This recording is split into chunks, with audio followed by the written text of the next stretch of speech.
শীত পেরিয়ে সেই কবেই বসন্ত নেমেছে ধরণী জুড়ে। তবে ক্যালিফোর্নিয়ার জগা খিচুড়ি আবহাওয়ায় সেই বসন্ত খুব একটা উপভোগ্য নয়।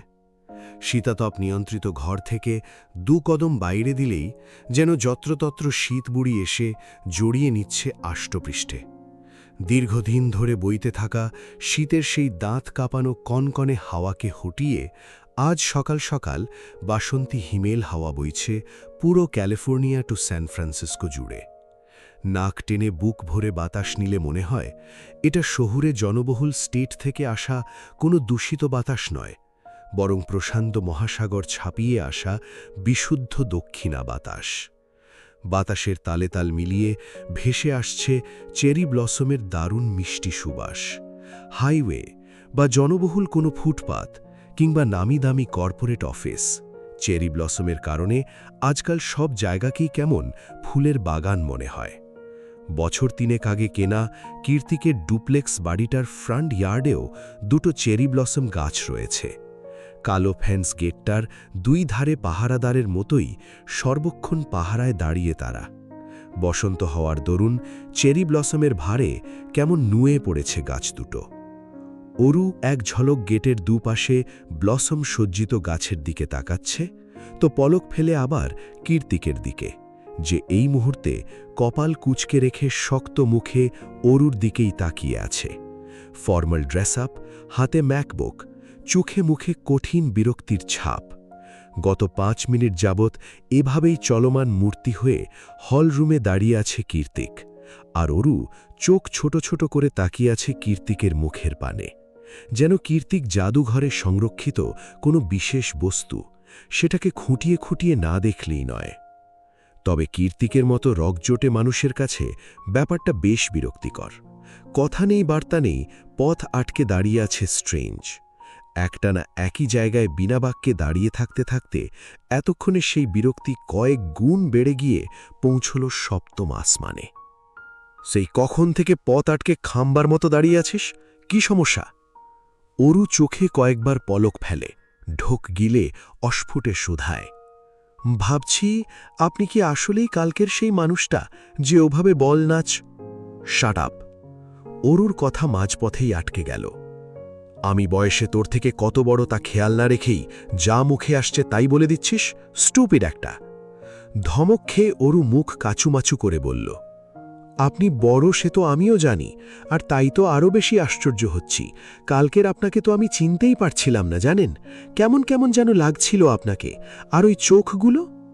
অরু হাত উঁচু করে কীর্তিকের চোখে ইশারা করতেই কীর্তিক ওর হাতটা খপ করে ধরে ফেলে, তারপর গমগমে আওয়াজে বলে, জ্বরটা এখনো আছে তাই ভুলভাল বকছিস, আজ আর ভার্সিটি যেতে হবে না। অরু নিজ ভ্রু কুঞ্চিত করে ফেলল সঙ্গে সঙ্গে, মুখে বিরক্তির ছাপ টেনে কীর্তিকের আদেশের ঘোর বিরোধিতা করে বলল, ভার্সিটি যাব না মানে? দেখছেন সকাল সকাল রেডি হয়ে বেরিয়েছি, তাও বলছেন ভার্সিটি যাব না? তোর শরীরটা ভালো নেই তাই বলছি, নয়তো তুই কোথায় যাবি না যাবি সেসবে আমার বিন্দুমাত্র আগ্রহ নেই। অরু নিজের গাল গলায় হাত ছুঁয়ে বলল, এতটুকু জ্বরে কিচ্ছু হবে না, সরুন তো, আমি ভার্সিটি যাব।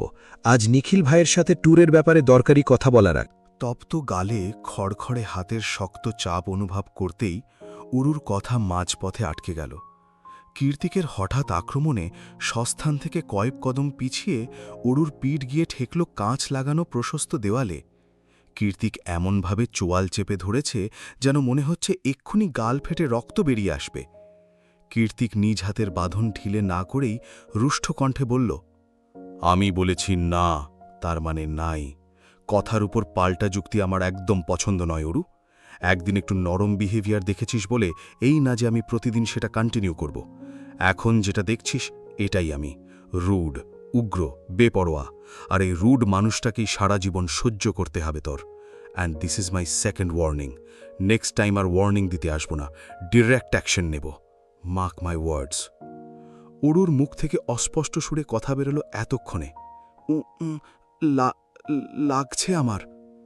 কীর্তিকের হঠাৎ প্রতিক্রিয়াটা ভেতর থেকে এসেছিল, তাই নিজেও বুঝতে পারেনি ও অরুকে ঠিক কতটা ব্যথা দিচ্ছে। তবে ক্ষণকাল আগে অরুর বলা লাগছে আমার কথাটাই যথেষ্ট ছিল কীর্তিকের গর্জে ওঠা অগ্নিস্ফুলিঙ্গে শীতল জলের ঝাপটা দেওয়ার জন্যে। কীর্তিক নীরবে অরুর গালটা ছেড়ে দিতেই অরু নিজের নরম গাল দুটোতে হাত বোলাতে বোলাতে বিরক্ত সুরে অস্ফুটে বলল, সারা জীবন তো দূরে থাক, উপরওয়ালার ইচ্ছায় মা সুস্থ হয়ে গেলে আপনার মতো মানুষের সাথে এক ছাদের তলায় তারপর আর এক মুহূর্তও নয়। অরুর বিড়বিড় করে বলা বাক্যটা কীর্তিক খুব ভালোভাবেই শুনল। অতঃপর নিজ পকেটে দুহাত গুজে রেখে শটান দাঁড়িয়ে ঘাটটা একটু কাত করে জবাব দিল, বিলিভ মি অরু, তুই শুধু আমার সাথে এক ছাদ নয়, আরও অনেক কিছু শেয়ার করবি, তাও নিজ ইচ্ছাতে, আই সোয়ার। অরু এবার আর মুখে কোনো কথাই উচ্চারণ করল না, বরং মনে মনে বলল, এই জীবনে অন্তত তা হবে না। মা সুস্থ হয়ে গেলেই দেশে ফিরে যাব আমরা, তারপর আপনি আর আপনার বোরিং জীবন দুটোর হাত থেকেই রেহাই পাবো আমি আর আপা। অরু এখনও দাঁড়িয়ে আছে দেখে কীর্তিক বলল, এবার পথ ছাড়, নয়তো কাঁধে তুলে গেটের বাইরে ফেলে রেখে আসব। অরু তৎক্ষণাৎ সরে দাঁড়ায়। অরু সরতেই কীর্তিক গটগট পায়ে দরজা খুলে বেরিয়ে যায়। যাওয়ার আগে শেষবারের মতো পেছনে তাকিয়ে অরুর উদ্দেশ্যে বলে, take some rest, you are weak. Varsity যেতে না দিয়েই অরুর মেজাজ এমনিতেই সপ্তম আসমানে চড়েছিল। কীর্তিকের দরদি কথায় তাতে যেন আগুনের ঘি ঢালার উপক্রম হল। ও তেতিয়ে উঠে বলল, মোটেই আমি উইক না, বুঝেছেন? মেয়ে মানুষ বলে এত সস্তা ভাববেন না। লাগতে আসলে আপনাকেও দুহাতে তুলে গেটের বাইরে ফেলার ক্ষমতা আমি রাখি। কীর্তিক পেছনে না তাকিয়েই চোখের উপর সানগ্লাস বসাতে বসাতে বিড়বিড় করে বলল, সময় হলে সে ক্ষমতা নিশ্চয়ই দেখব, জান। কথাটা বলার সময় কীর্তিকের ঠোঁটের কোণে দৃশ্যমান ছিল সেই মনোমুগ্ধকর বাঁকা হাসি। দুপুর গড়িয়ে বিকাল হয়েছে। সকালের পর থেকে অরুর জ্বরটা বেড়েছে দ্বিগুণ, অথচ পুরো বাড়িতে কেউ নেই। কি করে থাকবে? অনু ডক্টরের আর্জেন্ট কলে সেই সকাল সকাল হাসপাতালের উদ্দেশ্যে বেরিয়েছে, এখনও ফেরার নাম নেই। আর কীর্তিকের থাকা না থাকা অরুর জন্য সমান কথা, কারণ আর যাই হোক, অরু জ্বরে জ্ঞান হারিয়ে পড়ে থাকলেও কীর্তিকের মতো মানুষ অন্তত ওকে সেবা করতে আসবে না নিশ্চয়ই। সেই সকাল থেকে হলরুমের কাউচে কমফর্টার মুড়ি দিয়ে শুয়ে আছে অরু। শরীরের প্রচণ্ড দাবদাহে সারাদিনে কিছু খাওয়ার ইচ্ছাও হয়নি আর। কীর্তিকের ভয়ে ভার্সিটি না গিয়ে একদিক থেকে ভালোই হয়েছে। ভার্সিটিতে বসে এমন জ্বর বেড়ে গেলে তো মহা মুসিবত হতো। পাছে না আবার সেদিনের মতো ভরা ক্যাম্পাসে সবার সামনে অজ্ঞান হয়ে গিয়ে পড়ে গিয়ে মানসম্মানের 12টা বেজে যেত। জ্বর ওঠার মুহূর্তটা রোমাঞ্চকর। আপাতত সেই রোমাঞ্চকর সময়টাই পার করছে অরু। গরম কমফর্টারের মাঝে শুয়ে কাঁপতে কাঁপতে মাথায় কিলবিল করছে হাজার খানেক প্রশ্ন। কখনো অজান্তেই মনে পড়ে যাচ্ছে বাংলাদেশের আঁকা বাঁকা মিঠো পথ, তো কখনো আরামপ্রিয় সংস্কৃতিমনা নানা বৈশিষ্ট্যের অধিকারী নিজ দেশের সরল মনা মানুষগুলোর কথা। বাঙালি সংস্কৃতি এসব ভাবতেই অরুর মনে পড়ে যায় কাল পার্টিতেও কোনো একটা বাংলা গান বাজছিল। তারপর কীর্তিকের মাঝেই যেন অন্য কেউ হানা দিল, একজোড়া মাদকতা জড়ানো বেসামাল নিষ্প্রভ চোখ, যে চোখে কয়েক মুহূর্তের জন্য হারিয়ে গিয়েছিল অরু। আর তারপর ওর সাথে যে ভয়ঙ্কর আর বাজে কাহিনীটা ঘটল, যার ফলস্বরূপ এখন এই মুহূর্তে 103 ডিগ্রি ফ্যারেনহাইট জ্বরে ঝলসে যাচ্ছে অরু। জ্বরে পুড়তে পুড়তে হঠাৎ বোধ হল কালকে কীর্তিকের অনুমতি ছাড়া পার্টিতে যাওয়া মোটেই উচিত হয়নি ওর। হাজারো চিন্তার মাঝেই অরুর বুক চিরে বেরিয়ে এলো একটা চাপা দীর্ঘশ্বাস। ঠিক তখনই কানে ভেসে আসে পাসওয়ার্ড টিপে মেইন ডোর খোলার পিকপিক আওয়াজ। কে এসেছে দেখার জন্য অরু কমফর্টার মুড়ি দিয়েই উঠে বসল। তৎক্ষণাৎ কীর্তিকের নাম করে হাঁক ছেড়ে ডাকতে ডাকতে ভেতরে প্রবেশ করল এলিসা। এলিসার চোখে মুখে রাগের ছাপ স্পষ্ট। রাগের তোপে এই মুহূর্তে নাকের ডগাটা তীর তীর কাঁপছে ওর। অরু এলিসার অগ্নিমূর্তি দেখে খানিকটা ভড়কালো, অতঃপর সাহস জুগিয়ে শুধালো, কোনো সমস্যা আপু? এলিসা দোতলার করিডর থেকে চোখ সরিয়ে অরুর পানে দৃষ্টি নিক্ষেপ করে কাট কাট আওয়াজে জিজ্ঞেস করল, যে কে কোথায় অরু? সকালেই ভার্সিটিতে গেল, মিনমিনিয়ে জবাব দেয় অরু। অরুকে ভারী কমফর্টের মুড়ি দিয়ে থাকতে দেখে এলিসা নিজের রাগী ভাব আড়াল করে নরম কণ্ঠে শুধায়, তুমি ঠিক আছো অরু? কাল শুনিয়াম তুমি নাকি সেন্সলেস হয়ে গিয়েছিলে, কিন্তু কেন? আমি তো তোমাকে সাথে সাথেই রেখেছিলাম সারাটাক্ষণ। মাত্র কয়েক মুহূর্তের জন্য ক্লাবের বাইরে গিয়েছিলাম, তাও অত্যধিক প্রয়োজনের বশবর্তী হয়ে। এর মাঝে তুমি কি এমন দেখলে যে এভাবে জ্ঞান হারালে? বলো আমাকে। আমি বদ্ধ কিংবা আটকানো জায়গায় বেশিক্ষণ থাকতে পারি না আপু, দম বন্ধ হয়ে আসে। সে কারণেই তো প্রতিদিন মায়ের কাছে যাই না, সপ্তাহে একবার করে যাই। অরু হাসার চেষ্টা করে বলল। এলিসা সচকিত হয়ে বলল, কে আটকে রেখেছিল তোমায়? এলিসার প্রশ্নে অরুর মুখটা পাংশুটে রূপ ধারণ করল। ও কেন যেন জবাব দিতে চাইল না, এলিসা আবারও অরুকে খুঁটিয়ে ফুটিয়ে কিছু জিজ্ঞেস করবে তার আগেই ফোন কল চলে আসাতে জিজ্ঞাসাবাদ পর্বের এখানেই ইতি ঘটে। এলিসা ফোন কানে তুলে মেইন গেট দিয়ে বেরিয়ে যেতে যেতে অরুর উদ্দেশ্যে বলল, আমি একটু তাড়ায় আছি অরু, নেক্সট টাইম এসে শুনব। এলিসা চলে যাওয়াতে অরু যেন হাঁপ ছেড়ে বাঁচল। জ্বরের ঘোরে এটা ওটা এত প্রশ্নের মোটেই উত্তর দিতে ইচ্ছে হচ্ছিল না অরুর। এলিসা চলে গিয়েছে, ভালোই হয়েছে।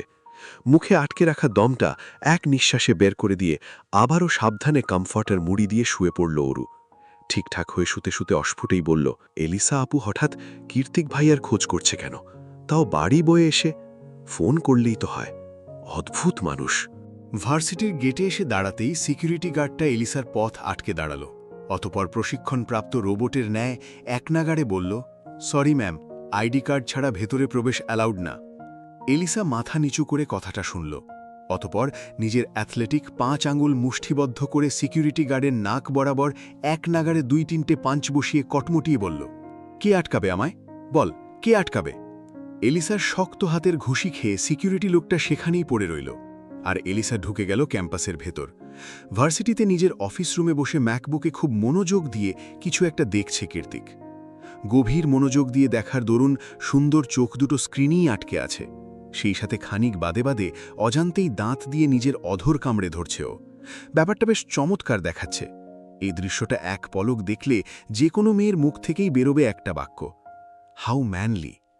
তবে এলিসা তো কোনো সাধারণ মেয়ে নয়, বরং আস্ত একটা ডেঞ্জার, তাই ওর এসবে খেয়ালও কম। আর এই মুহূর্তে এলিসা নিজের মেয়েলি চেহারার নিচে আসল রূপটা দেখিয়েও দিল। ও কীর্তিকের কেবিনের দরজাটা সশব্দে খুলে যে কে বলে চেঁচিয়ে উঠল। কীর্তিক ওর দিকে চোখ না ঘুরিয়েই শান্ত স্বরে বলল, হোয়াটস রং? চেঁচাচ্ছিস কেন? এটা বিদ্যাপীঠ, ভুলে গিয়েছিস? এলিসা ধাপধাপ পায়ে 2 কদম এগিয়ে এসে বলল, তুই ক্যাথের সাথে এটা কেন করেছিস কীর্তিক? কি করেছি? কীর্তিকের দায়সারা উত্তর শুনে বিরক্ত লাগছে এলিসার। তবুও চোখ বন্ধ করে নিজেকে খানিকটা সংবরণ করে বলল, তুই ক্যাথলিনের চুল কেন কেটে দিয়েছিস? তাও এমনভাবে কেটেছিস মেয়েটার ন্যাড়া হয়ে যাওয়া ছাড়া কোনো উপায় নেই। এলিসার কথায় আপাতত কীর্তিকের কোনো হেলদোল নেই। ও মন দিয়ে ব্যাকবুকে কিছু একটা টাইপ করে যাচ্ছে এক নাগাড়ে। এবার এলিসা রেগে কীর্তিকের ডেস্কের উপর সজোরে বাড়ি মেরে দাঁত খিচিয়ে বলল, পাগলামির একটা সীমা থাকে কীর্তিক। তুই যখন যা করিস আমরা তোকে সবসময় সাপোর্ট করে যাই, হোক সেটা ভালো কাজ কিংবা খারাপ। তাই বলে এতটা জঘন্য কাজ? তুই কি আদৌ জানিস একটা মেয়ের কাছে তার চুল কতটা মূল্যবান? চুল হারানোর দুঃখে মেয়েটা লিটারালি সুইসাইড করতে গিয়েছিল। Can you imagine? এবার ম্যাকবুক থেকে চোখ সরিয়ে কথা পারল Kirtik. Exactly, I can imagine, and that's why I did it. কারণ ক্যাথলিনেরও বোঝা উচিত অন্য কারো চুল আমার কাছেও ঠিক কতটা মূল্যবান। মখমলের ন্যায় মসৃণ কণ্ঠস্বর, অথচ কথার পরতে পরতে তীব্র রাজের বহিঃপ্রকাশ। এলিসা বিরক্ত হয়ে বলল, তোর কথার আগামাথা কিছুই মাথায় ঢুকছে না আমার জেকে। প্লিজ এই হাইড অ্যান্ড সিক গেমটা এবার অফ কর। কীর্তিক কপালে ভাঁজ ফেলে বলে, খুলেই তো বললাম, আমি ক্যাথলিনের চুল কেটে দিয়েছি। কেন কেটেছিস? কারণ ক্যাথলিন অনেক বড় ভুল করতে যাচ্ছিল। Thanks to share and Arnab, ভুলটা করার আগেই ওরা ঘটনাস্থলে চলে আসে। ক্যাথলিন যে ভুল করার সাহস দেখিয়েছে তার জন্যই স্রেফ ছোট্ট একটু শাস্তি দিলাম। কীর্তিকের ঘোরানো পেছানো কথার জট খুব বেশি খোলা হলো না এলিসার। তার আগেই কয়েকজন সিকিউরিটি গার্ড এসে কীর্তিককে আর্জি জানিয়ে বলে, স্যার, উনি গেটের সিকিউরিটি গার্ডকে মেরে ক্যাম্পাসের ভেতরে প্রবেশ করেছেন। কর্তৃপক্ষ থেকে ওনাকে ধরে ক্যাম্পাসের বাইরে বের করে দেবার অর্ডার এসেছে। এলিসা চোখ ছোট ছোট করে কীর্তিকের দিকে ইশারা করে বলল, কিরে বল, আমি তোর ফ্রেন্ড। কীর্তিক ভ্রূ কুচকে একবার এলিসার ইশারারত মুখের পানি চাইল, তারপর সিকিউরিটির পানি তাকিয়ে ঠোঁট উল্টে বলল, যা বলা হয়েছে তাই করুন, টেনে টুনে নিয়ে যান তো। সেই কখন থেকে এসে কানের মাথা খাচ্ছে, পাগল মনে হয়। এলিসা কীর্তিকের দিকে টেনে মেরে এসে বলল, জেকের বাচ্চা, আমাকে তোর পাগল মনে হয়। তবে খুব বেশি কাছে আসার আগেই সিকিউরিটিরা সবাই মিলে ধরে ওকে টানতে টানতে নিয়ে গেল একেবারে ক্যাম্পাসের শেষ মাথায় গেটের কাছে। কীর্তিক থাই গ্লাস লাগানো জানালার সামনে দাঁড়িয়ে কফি পান করতে করতে সে দৃশ্য দেখেই ঠোঁট কামড়ে হাসছে। হাসতে হাসতেই চোখ মুখের রং পরিবর্তন হয়ে গেল ওর। এতক্ষণের হাস্যোজ্জ্বল গৌরবর্ণ মুখটা ক্ষণিকের মাঝেই কাঠিন্যতায় ছেয়ে গেল। মস্তিষ্কে ভেসে উঠল কালকে সিসিটিভি ক্যামেরায় বন্দী অযাচিত মুহূর্তগুলো, সেই সাথে কালকের পার্টিতে ঘটে যাওয়া ছোট বড় প্রত্যেকটা ঘটনা। কাল বল নাচের সময় অরুকে এতটা কাছে পেয়ে কীর্তিক নিজের মধ্যে ছিল না। অজান্তেই আটকে গিয়েছিল অরুময় ভ্রমের গোলকধাঁধায়। সব সময়ের বাধ্য মস্তিষ্কটাও তার তাল হারিয়ে চলে গিয়েছিল অবাধ্য মনের বশে। তারপর অরু যখন ওভাদে দৌড়ে চলে গেল, তখনই সম্বিত ফিরে পায় কীর্তিক, ফিরে আসে কঠিন বাস্তবতায়। তবুও কোনো এক অযাচিত বিপদ থেকে অরুকে প্রোটেক্ট করতেই পিছু নিয়েছিল ওর। কিন্তু অরু স্টেজের পেছনে চলে গেলেও কীর্তিকের আর যাওয়া হয়নি সেদিকে। তার আগেই ওকে ডেকে ক্লাবের বাইরে নিয়ে যায় এলিসা। নিয়ে যাওয়ার অবশ্য যথাযথ কারণ ছিল, তাই মনের মাঝে হাজারটা দ্বিধা থাকা সত্ত্বেও কীর্তিককে যেতে হয়েছিল এলিসার সাথে। ওদিকে অর্ণব আর শায়ের এলিসাকে খুঁজতে খুঁজতেই ব্যাকস্টেজে এসেছিল, কারণ এই পার্টিতে ওদের একমাত্র মিশন আর ভীষণ ইচ্ছে এলিসাকে প্রোটেক্ট করা। কিন্তু আফসোসের বিষয়, এলিসা ওদের থেকে কীর্তিককে বেশি ভরসা করে। শায়ের আর অর্ণব যখন ব্যাকস্টেজের অন্ধকার করিডোর দিয়ে পা টিপে টিপে এগুচ্ছিল, তখনই পাশের রুম থেকে কারোর গুঙানির আওয়াজ শুনতে পেয়ে হক্কচিয়ে সেদিকে দৌড়ে যায় ওরা। রুমটা তখন পুরোপুরি অন্ধকার ছিল না। ভেন্টিলেটর থেকে আসার বাইরের মৃদু আলোতে ওরা ভালোভাবেই দেখছিল ফ্লোরে অগোছালো হয়ে পড়ে মৃদু আওয়াজে কাতরাচ্ছে কেউ। দেখে মনে হচ্ছে খুব চোট পেয়েছে, কিন্তু কোথায় পেয়েছে ব্যাপারটা বোঝার জন্য ফোনের ফ্ল্যাশলাইট জ্বালাতেই অরুর মুখটা দেখে আঁতকে ওঠে শায়ের। শায়েরকে এভাবে শকড হতে দেখে অর্ণব শুধল, "কি রে, আঁতকে উঠলি কেন?" শায়ের চোয়াল শক্ত করে উদ্বিগ্ন হয়ে বলল, "অর্ণব, এটা তো অরু, কীর্তিকের স্টেপসিস্টার।" "হ্যাঁ, তাই তো দেখছি। কি হলো বলতো মেয়েটার?" অর্ণব অবাক হয়ে প্রশ্ন করল। শায়ের অর্ণবের কলার চেপে ধরে হিসিয়ে বলল, "তাই তো দেখছি মানে? খবরদার এটা যাতে জেকের কান অবধি না পৌঁছয়, তাহলে তোর অ্যারেঞ্জ করাই পার্টি লণ্ডভণ্ড করে দিতে ও 1 সেকেন্ডও ভাববে না। এখন চল তাড়াতাড়ি, ওকে সারিয়ে তুলতে হবে।" অর্ণব শায়েরের হাত টেনে থামিয়ে দিয়ে বলল, "ওয়েট, তুই এত প্যানিক হচ্ছিস কেন? তাছাড়াও স্টেপ সিস্টার হয় জেকের।" শায়ের ওকে মাঝপথেই থামিয়ে দিল। দেওয়ালেরও কান আছে এমন মুখভঙ্গি করে বলল, "তুই ভুল ভাবছিস অর্ণব, ওসব সিস্টার ফিস্টার কিছুই না। জেকে এই মেয়েটার প্রতি লিটারালি অবসেসড। এই মেয়েটার জন্যে ওর পাগলামি তুই নিজের চোখে না দেখলে বিশ্বাস করতে পারবি না। ও সবার সামনে এমন ভাব দেখায় যেন he didn't fucking care, but actually he cares. No, care is a lame word, এর থেকেও বেশি কিছু।" অর্ণব শায়েরের কথা হেসে উড়িয়ে দিয়ে বলল, "আজ বোধহয় তুই একটু বেশিই খেয়েছিস শায়ের। কীর্তিক হাঁটুর বয়সী একটা মেয়ের প্রতি অবসেসড, তাও যার সাথে কিনা সম্পর্কের দিক দিয়ে ওর দা কুমড়ো সম্পর্ক, আর তুই এটা আমাকে বিশ্বাস করতে বলছিস?" একটা উপহাসের হাসি বেরিয়ে এলো অর্ণবের ঠোঁট গলিয়ে। শায়ের একটা দীর্ঘশ্বাস ছেড়ে কাতর স্বরে বলল, "তবুও যদি তুই হতি তাহলে একটা কথা ছিল, কীর্তিকের মতো পার্সোনালিটিতে কোনো রূপ কম্প্রোমাইজ না করা মানুষ কিনা নিজের অর্ধেক বয়সী স্টেপ সিস্টারের প্রতি অবসেসড? Very nice jokes. আচ্ছা, তোকে বিশ্বাস করতে হবে না, অ্যাটলিস্ট আমার কথাটা রাখ, ব্যাপারটা কীর্তিককে জানানো যাবে না, কোনোভাবেই না।" "কি জানানো যাবে না আমাকে শায়ের?" পেছনের দরজা থেকে কীর্তিকের চমৎকার পুরুষালী কণ্ঠাস্বর ভেসে আসতেই শায়েরের চোখ বেরিয়ে আসার উপক্রম। আড়ালে শুকনো ঢোক গিলে শায়ের শুধল, "জেকে, তুই এখানে হঠাৎ?" কীর্তিকে জিয়াস্তে আস্তে জবাব দিল, একজনকে খুঁজছি।" "অর্ণব, শর্ত, কে পড়ে আছে ওখানে?" এতক্ষণ শায়েরের কথায় মজা নিলেও এখন কেন যেন অর্ণবেরও একটু একটু সন্দেহ হচ্ছে, তাই ও নিঃশব্দে সরে গেল। অর্ণব সরতেই অরুর মলিন অবচেতন মুখটা দৃশ্যগত হল কীর্তিকের। ক্ষণকাল আগে একটু একটু কাতরালেও এখন পুরোপুরি নিস্তব্ধ অরু। মায়াবী কোমল গোলগাল মুখটায় ফ্যাকাশে ছাপ সুস্পষ্ট। কীর্তিক টু শব্দ না করে চুপচাপ এগিয়ে গিয়ে আলগোছে কোলে তুলে নিল অরুর তুলতুলে নরম অসার শরীরটাকে। অর্ণব শায়ের কেউই কীর্তিকের নিস্তব্ধতা নিতে পারছে না, এ যেন ঝড়ের পূর্বলক্ষণ। কীর্তিক নিস্তব্ধতা ভেঙে প্রশ্ন করল, "কে করেছে এটা?" স্বস্তির নিঃশ্বাস ছেড়ে শায়ের জবাব দিল, "জানি না, হঠাৎ কারোর গোঙানির আওয়াজ পেয়ে ছুটে এলাম, আর এসে দেখলাম অরুকে।" কীর্তিক অরুকে নিয়ে ওই রুম ত্যাগ করতে করতে রুষ্টকণ্ঠে অর্ণবকে আদেশ করার মতোই বলল, 5 মিনিটের মধ্যে সিসিটিভি ফুটেজগুলো সেন্ড করবি আমাকে, কোনো অন্ধকার রুমের ফুটেজ যাতে বাদ না থাকে।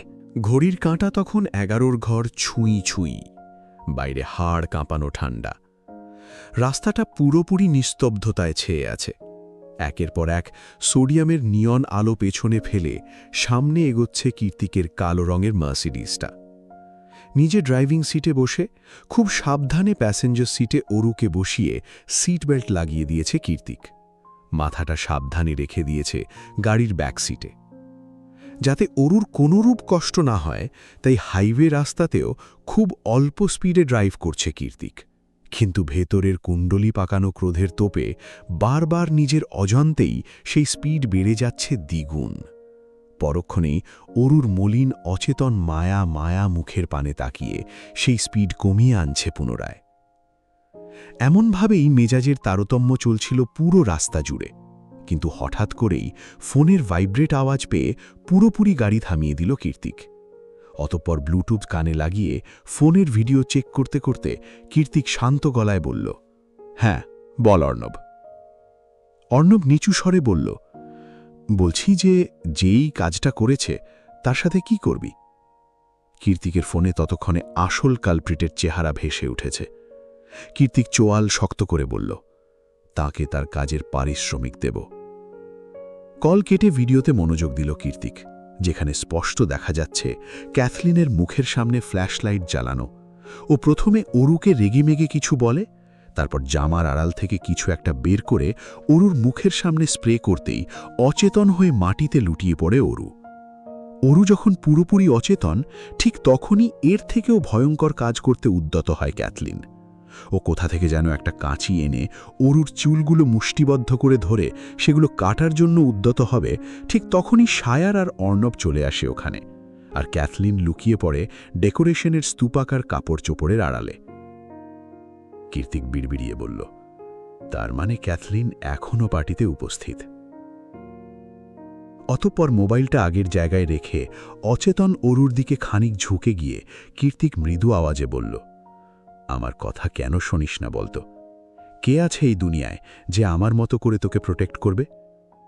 ভেতর থেকে দীর্ঘশ্বাসটাকে বের করে দিয়ে কীর্তিক অরুর মুখটা তীক্ষ্ণ চোখে খুব কাছ থেকে পরখ করে কীর্তিক ফিসফিসিয়ে বলল, I am sorry heartbeat, but I will take revenge. গতকাল রাতের কথা ভাবতে ভাবতে কখন যে হাতের কফিটা শেষ হয়ে গিয়েছে টের পায়নি কীর্তিক।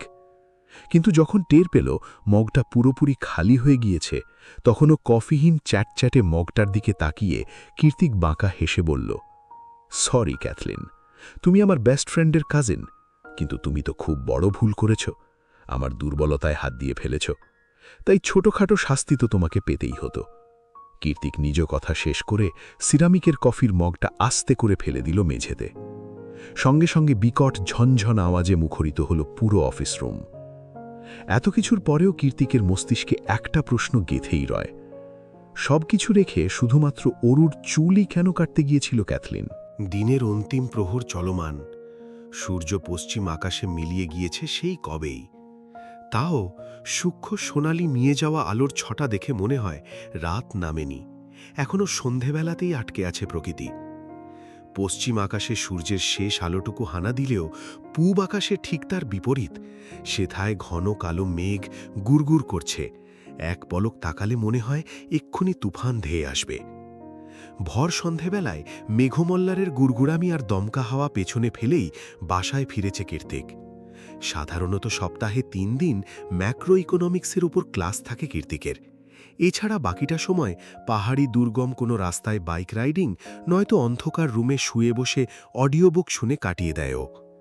নিজের একঘেয়ে জীবনটা বড়ই অপ্রীতিকর কীর্তিকের কাছে। মাঝে মধ্যেই মনে হয় এমন জীবন থাকার চেয়ে না থাকাই শ্রেয়। সোনার চামচ মুখে নিয়ে বিত্তশালী পরিবারে জন্ম নেওয়া কীর্তিকের আশেপাশে মানুষের অভাব ছিল না কোনো কালেই, তবুও সে ছিল চিরাচরিত একা। এত টাকা পয়সা, ব্যাংক ব্যালেন্স, ক্ষমতা সব কিছুই ওর কাছে মূল্যহীন ছিল বরাবরই। বুঝ হওয়ার পর থেকে কোনোদিন কোনো আবদার অপূর্ণ থাকেনি কীর্তিকের, হোক সেটা ন্যায় আবদার কিংবা অন্যায়। এই সোনায় মোড়ানো জীবনে কীর্তিক আজন্ম যেটা পায়নি সেটা হলো ভালোবাসা, আদর, স্নেহ আর পরিবার নামক অদৃশ্য বন্ধন, যার দরুন ছোট থেকেই নরম হৃদয় তৈরি হবার জন্য সকল উপকরণ সর্বেসর্বা বাদ দিয়ে স্কুল, কলেজ, ভার্সিটি সবখানে তৈরি করেছে নিজের ক্ষমতা আর নেতৃত্বের প্রভাব। নেতৃত্ব আর কর্তৃত্বের মাঝে রক্তমাংসের হৃদয়টা কবেই যে পাথর রূপ ধারণ করেছে তা টের পায়নি কীর্তিক। ঢাকা দক্ষিণের প্রাক্তন মেয়র, তারপর বর্তমান মন্ত্রী জামশেদ জায়ান চৌধুরীর একমাত্র ছেলে জায়ান কীর্তিক চৌধুরী।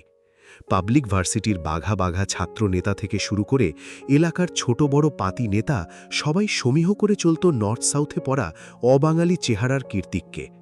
পুরান ঢাকার অলিতে গলিতে যে কোনো চায়ের আড্ডা কিংবা মিছিল মিটিংয়ে কীর্তিকের নাম ছিল সবার মুখে। দিন আর রাত নেই, মারামারি কাটাকাটি মিছিল মিটিং থেকে শুরু করে সব কিছুতে কীর্তিকের এক ইশারায় সবাই তৎক্ষণাৎ হাজির হতো বিনা বাক্যে। সে সময় পুরান ঢাকার রাস্তাঘাটে সবাই একই বুলি আওড়াত, জামশেদ জায়ানের বডিগার্ডের দরকার নেই, তার ছেলে একটাই ১০০। একটা অপারগ, অনিশ্চিত, হৃদয় নিংড়ানো অদম্য কষ্টকে হঠাতে হৃদয়টাকে পাথর বানিয়ে নেতৃত্বের জয় জয়কারে তখনও ভালোই ছিল কীর্তিক। উঠতে বসতে দলের লোকেদের ভালোমন্দ খেয়াল রাখতে রাখতে সময় কেটে যেত ওর। কিন্তু ৮ বছর আগে হঠাৎ করে হৃদয়ে অরুর আগমন, আর অরুর সাথে করা সেই ছোট্ট একটা ভুলের জন্য সব ছাড়তে হয়েছিল ওকে। নিজের বাড়ি, নিজের দেশ, নিজের কর্তৃত্ব, নিজের দল, নিজের লোক, সব কিছু সবকিছু ছেড়ে 1000 মাইল দূরে এসে ধরা বাধাহীন কীর্তিককে বন্দী হতে হয়েছিল আমেরিকার মতো নিয়মতান্ত্রিক সমাজে। তখন থেকেই মানুষের উপর কীর্তিকের চরম বিরক্তি। তখন থেকেই ওর কাছে ভালোবাসার মানেই স্বার্থ হাসিল। স্বার্থের পৃথিবীতে নিঃস্বার্থে ভালোবেসে বুকে টেনে নেওয়ার মানুষের উপস্থিতি কল্পনা বই কি কিছুই না। প্রথম দিকে আমেরিকার দিনগুলো কীর্তিকের জন্য ছিল ভয়ঙ্কর, কষ্টদায়ক আর বিভৎস। যে কীর্তিক ডানে বামে পেছনে মানুষ ছাড়া এক কদম বাইরে পা বাড়াত না, সে নিজের জন্য একটা হাউসমেট কিংবা সার্ভেন্ট পর্যন্ত নিয়োগ দেয়নি। আমেরিকা আসার পরই যোগাযোগ ছিন্ন করেছে দেশের প্রত্যেকটা মানুষ, প্রত্যেকটা শুভাকাঙ্ক্ষীর সাথে, এমনকি নিজের বাবার সাথেও। দিনের পর দিন খেয়ে না খেয়ে কক্ষবন্দী দুর্বিষহ জীবন কাটিয়েছে ও। এভাবে দিন মাস যেতে যেতে একটা পর্যায়ে এসে উগ্রতার সীমা ছাড়িয়ে যেতে থাকে কীর্তিক। হুট করে রেগে যাওয়া, যাকে তাকে একটুতেই আঘাত করে বসা, দিকভ্রান্তের মতো বাইক রাইড করা থেকে শুরু করে নিজেই নিজের হাত কাটা, কি করেনি ও? কীর্তিক যখন নিজেই নিজের জন্য অনিরাপদ হয়ে পড়ে, তখনই অ্যাঞ্জেলের মতো আবির্ভাব ঘটে ওরই মতো ছন্ন ছাড়া আরও ৩ জন মানুষের।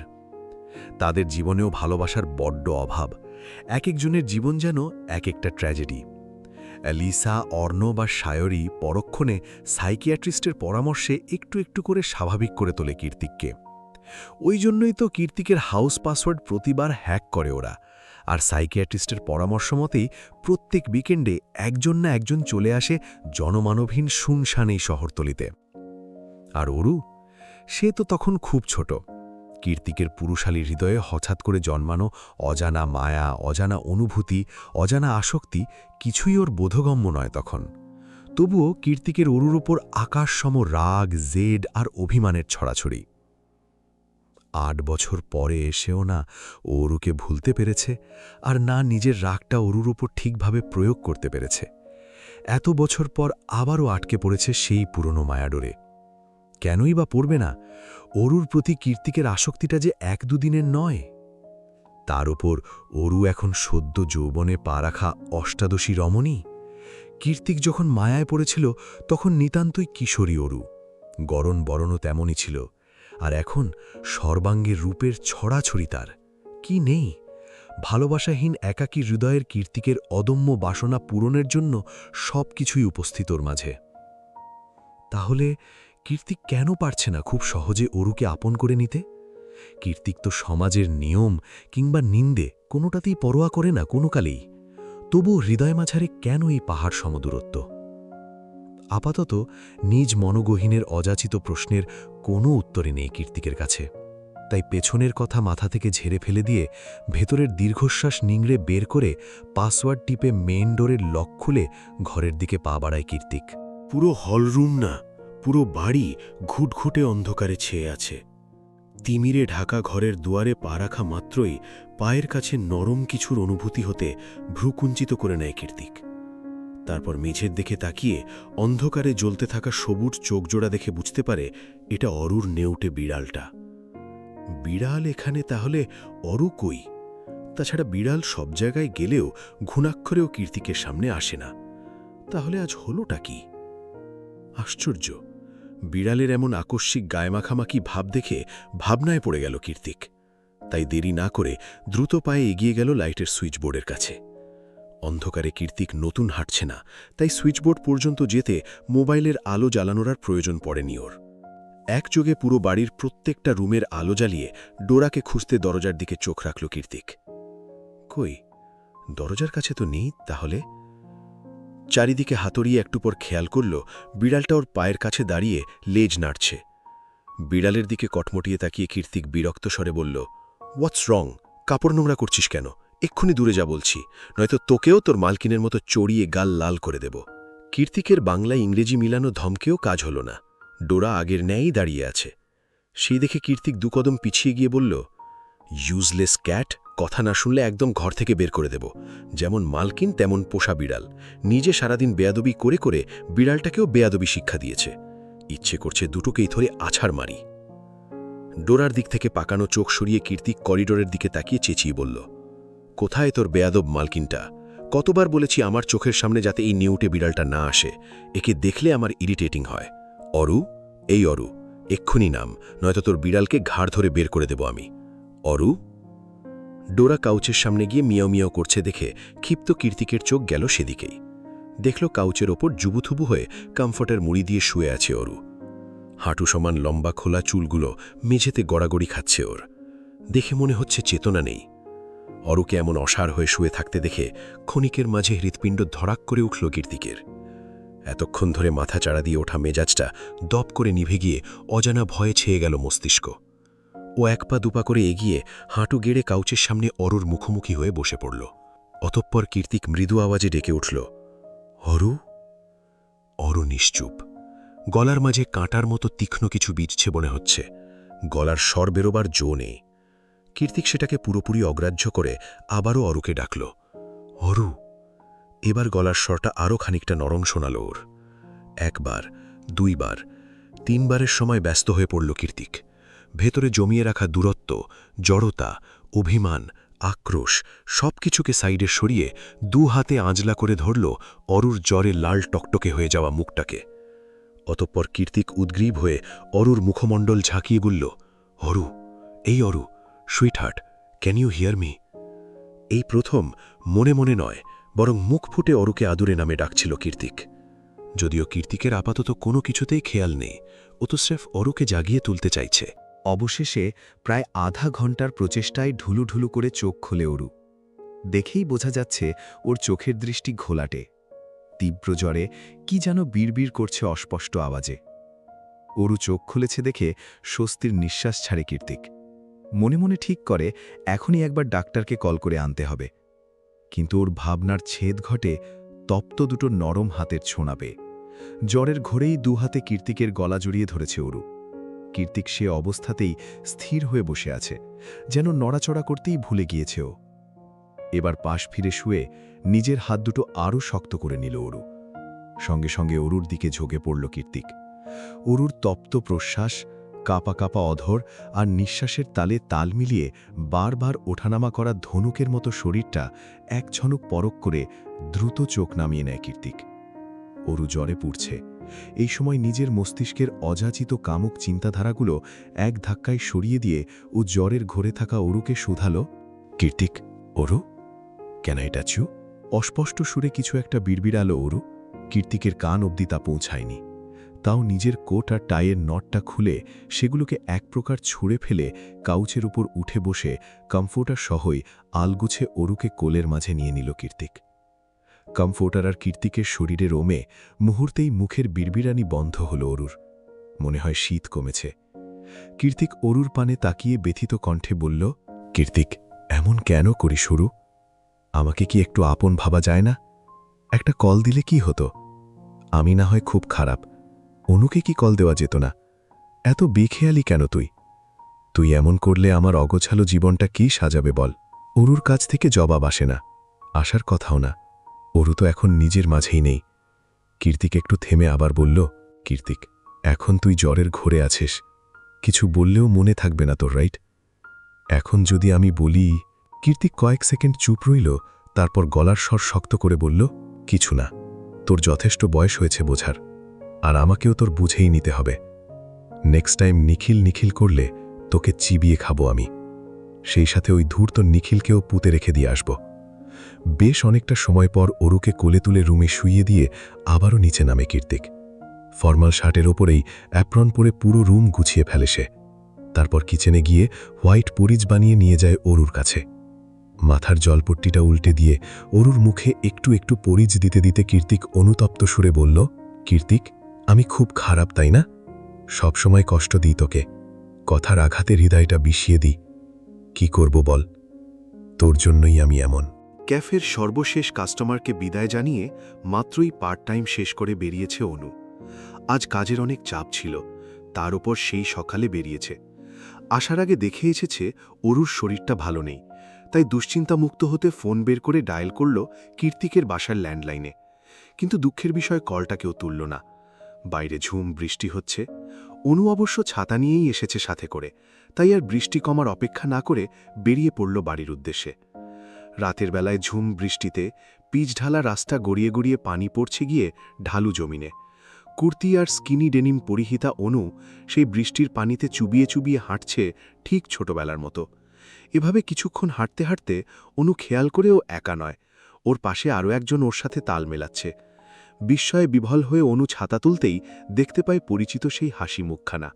প্রত্যয়ের মুখটা একবার পরখ করে আবারও ছাতা নামিয়ে নিয়ে অনু বলল, আপনি সবসময় রাতের বেলা উদয় হন কেন বলুন তো?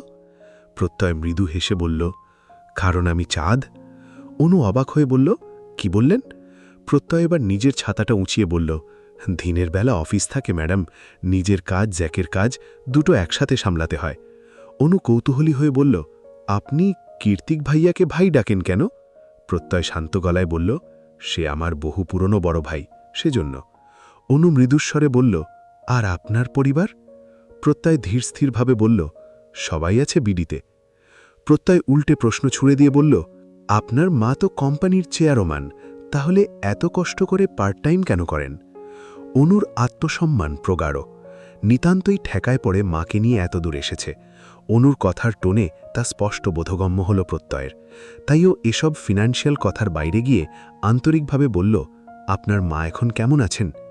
অনু হাসি মুখে জবাব দিয়ে বলল, ভালো আছেন, ডাক্তার বলেছেন শারীরিক উন্নতি হচ্ছে দ্রুত, এরকম হলে খুব শীঘ্রই অপারেশন করানো সম্ভব হবে। প্রত্যয় স্বস্তির নিঃশ্বাস ছেড়ে বলল, আপনাকে খুশি দেখতে ভালো লাগছে। আপনার হাসিটা আমার হৃদয় ছুঁয়ে যায়, দেখলে মনে হয় হৃদপিণ্ডে ছোড়া তরতাজা তীরের ফলা। অনু হাঁটার গতি পুরোপুরি থামিয়ে দিয়ে প্রত্যয়ের পানি চেয়ে বলল, প্রত্যয় সাহেব, বৃষ্টিতে ভিজবেন? বসন্তের বৃষ্টিতে? প্রত্যয় তৎক্ষণাৎ নিজের ছাতা ছুঁড়ে ফেলে দিয়ে ঠোঁট বাঁকিয়ে হেসে বলল, আপনার এই খুশিটুকু ধরে রাখার জন্য জান কোরবান। প্রত্যয়ের সাথে সাথে অনুও নিজের ছাতাটা নামিয়ে নেয়। সঙ্গে সঙ্গে বরফ শীতল বাড়িধারা এসে ছুঁয়ে যায় দুটো উচ্ছ্বসিত রোমাঞ্চকর প্রাণ। অন্ধকারবদ্ধ রুমে আটকে থাকার ফলস্বরূপ অরুর শরীরে যে জ্বরের দাবদাহের সূচনা হয়েছিল, আজ প্রায় 5 দিনের মাথায় তা একটু একটু কমেছে। জ্বর পুরোপুরি না কমলেও অরু জেজে পড়ে সবার কাছে নিজের সুস্থতা প্রমাণ করতে চাইছে, কারণ আগামীকাল নিখিলদের ট্যুর। ধরণীতে নতুন সূর্য উদীয়মান, সুন্দর ঝকঝকে সকাল। ছাদ বারান্দার ফাঁক গলিয়ে সূর্যের তীক্ষ্ণ মোলায়েম আলো এসে হানা দিচ্ছে দোতলার সরু করিডরে। রুম থেকে বেরিয়ে করিডর ধরে সামনে এগোচ্ছে অরু, সাথে পিছু নিয়েছে ওর ছায়াটাও। গন্তব্য কীর্তিক সাহেবের রুম। কীর্তিকের রুমটা করিডরের শেষ প্রান্তে। হাতে একটা ম্যাক্রো ইকোনমিক্সের বই আর ডোরাকে কোলে নিয়ে কীর্তিকের রুমের দরজায় এসেই থামল অরু। সেই যে প্রথম দিন এসে কীর্তিকের বেডে ঘুমিয়েছিল, তারপর থেকে আজ পর্যন্ত ওর রুমের চৌকাট অবধি মারায়নি অরু। কিন্তু আজ তো আসতেই হতো, যে করেই হোক কীর্তিককে রাজি করিয়ে আগামীকাল ভার্সিটিতে যাওয়ার ব্যবস্থা করতেই হবে, আর তারপর ভার্সিটি থেকে সোজা নিখিল ভাইয়ের সাথে ট্যুরে। সেই কখন থেকে দরজার সামনে শটান দাঁড়িয়ে আছে অরু। নক করতে কেমন যেন ইতস্তত লাগছে ওর। রুমের দরজা লাগিয়ে কীর্তিক কি না কি করছে কে জানে। দেখা গেল নক করতেই দরজা খুলে বেরিয়ে এসে অকস্মাৎ থাপ্পড় লাগিয়ে দিল দুগালে। সেসব হাবিজাবি ভেবে শুষ্ক একটা ঢোক গিলে বুকের মাঝে অনেকটা সাহস জুগিয়ে শেষমেশ দরজায় টোকা মেরেই দিল অরু। সঙ্গে সঙ্গে ভেতর থেকে কাটকাট আওয়াজ ভেসে এলো কীর্তিকের। কীর্তিক গম্ভীর গলায় বলল, কি চাই? অরু মিনমিনিয়ে বলল, কিছু চাই না, একটু।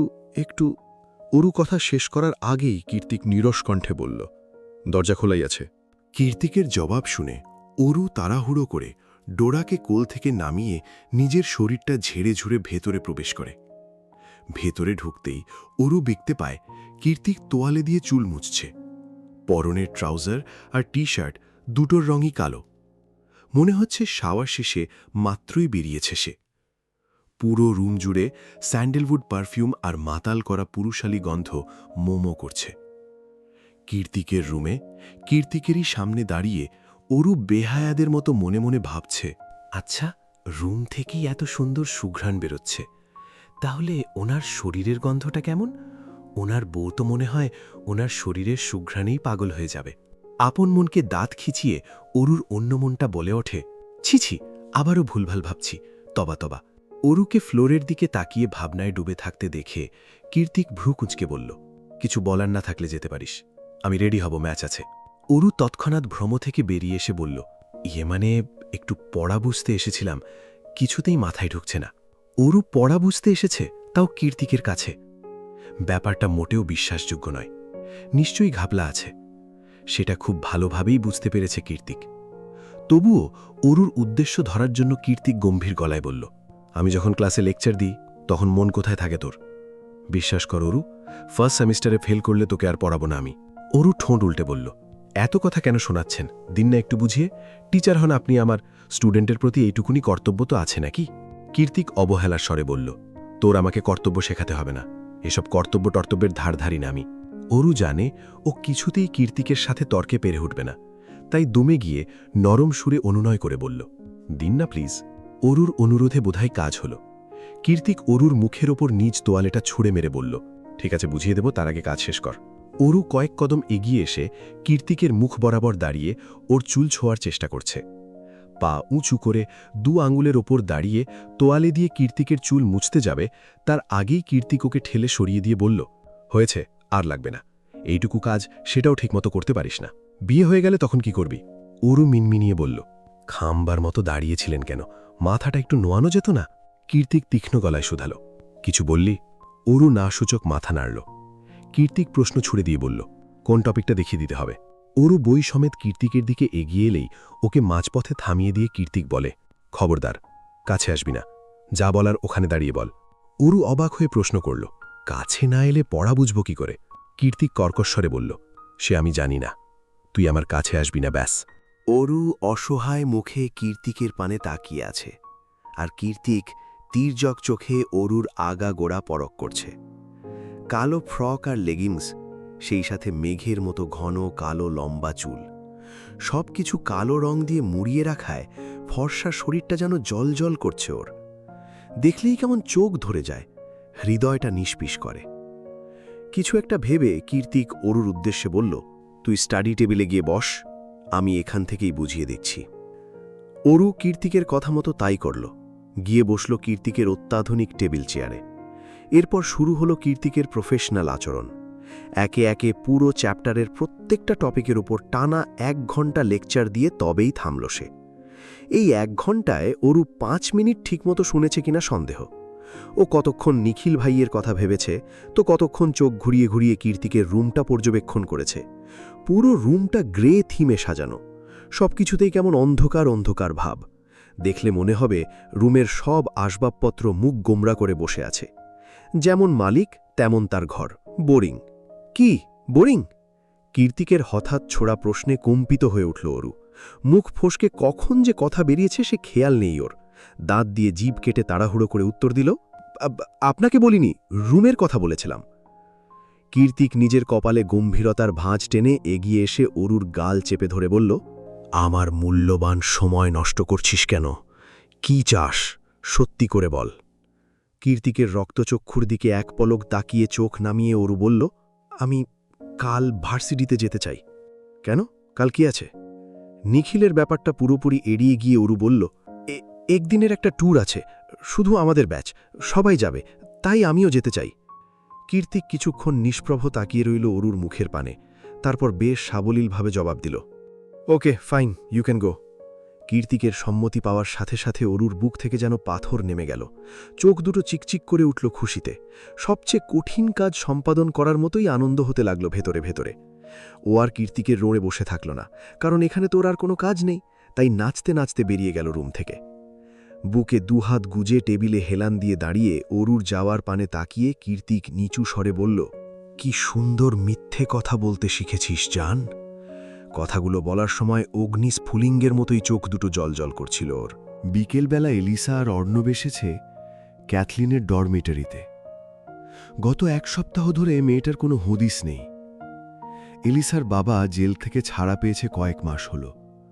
সেই থেকেই বিভিন্ন প্রকার ক্লাব থেকে একের পর এক হুমকি আসছে ওর নিকট। সবাই নাকি ওর বাবার কাছ থেকে টাকা পায়। ওর বাবা বারবার জুয়ায় হেরে মোটা অঙ্কের ঋণগ্রস্ত। এখন এলিসাকেই সেই সব টাকা পোকার খেলে শোধ করতে হবে, নয়তো ওর বাবাকে শ্যুট করে মেরে ফেলা হবে। এলিসা কখনোই চায় না ওর বাবা টাকার জন্য মারা যাক, কিন্তু আগেরবার ঠিক একই কৌশলে এলিসাকে ওই পাপের খেলায় সামিল করেছিল ওর বাবা। এবারও যে একই নোংরা কাজ করবে না তার গ্যারান্টি কি?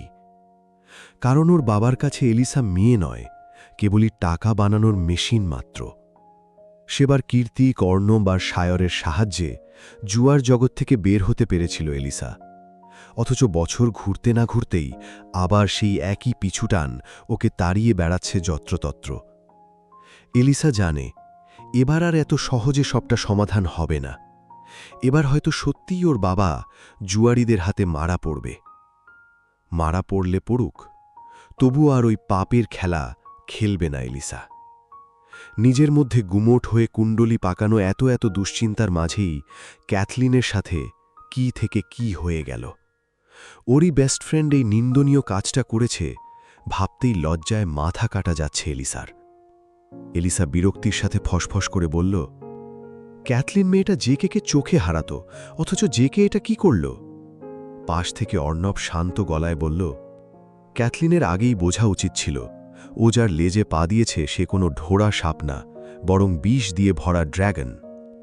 এলিসা ভ্রু কুঞ্চিত করে অর্ণবের দিকে তাকিয়ে রেগে বলল, কি এমন করেছে আমার ছোট্ট বোনটা? আর যদি কিছু করেও থাকে সেটা কি মুখে বলে সমাধান করা যেত না? এরকম একটা অপমানজনক কাজ করতে হলো? একটা মেয়ের জন্য চুল ঠিক কতটা ইমোশন ধরে রাখে তোরা ছেলেরা আদৌ তা বুঝিস? ভালো বলিস আর খারাপ বলিস, জেকে একটা হার্টলেস। একটা মেয়ের চুল কেটে দিতে ওর বুক কাঁপল না একবারও? অর্ণব পাল্টা প্রশ্ন ছুড়ে দিয়ে বলল, ক্যাথলিন যখন অরুর চুল কাটতে গিয়েছিল তখন ওর বুক কেঁপেছিল। অর্ণবের কথায় ডরমিটারির গেটে এসে হাঁটার গতি থেমে যায় এলিসার। এলিসা অবাক হয়ে চেঁচিয়ে উঠল, কি? কার চুল কেটেছে? গম্ভীরভাবে বলল, কাটেনি, কাটতে চেয়েছিল। তাছাড়া ক্যাথলিনই অরুকে ব্যাকস্টেজের বেসমেন্টে আটকে রেখেছিল। আরও একবার চমকাল এলিসা।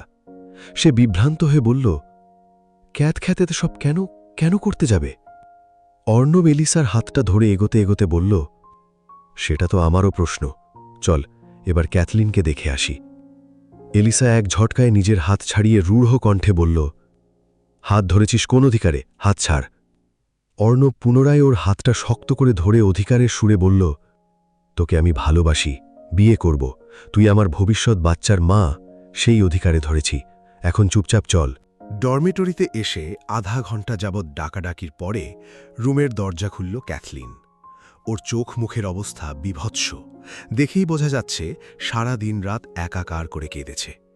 বাদামি রঙের বিনি হ্যাট দিয়ে পুরো মাথাটা ঢেকে রেখেছে বলে চুল আছে কি নেই বোঝা যাচ্ছে না।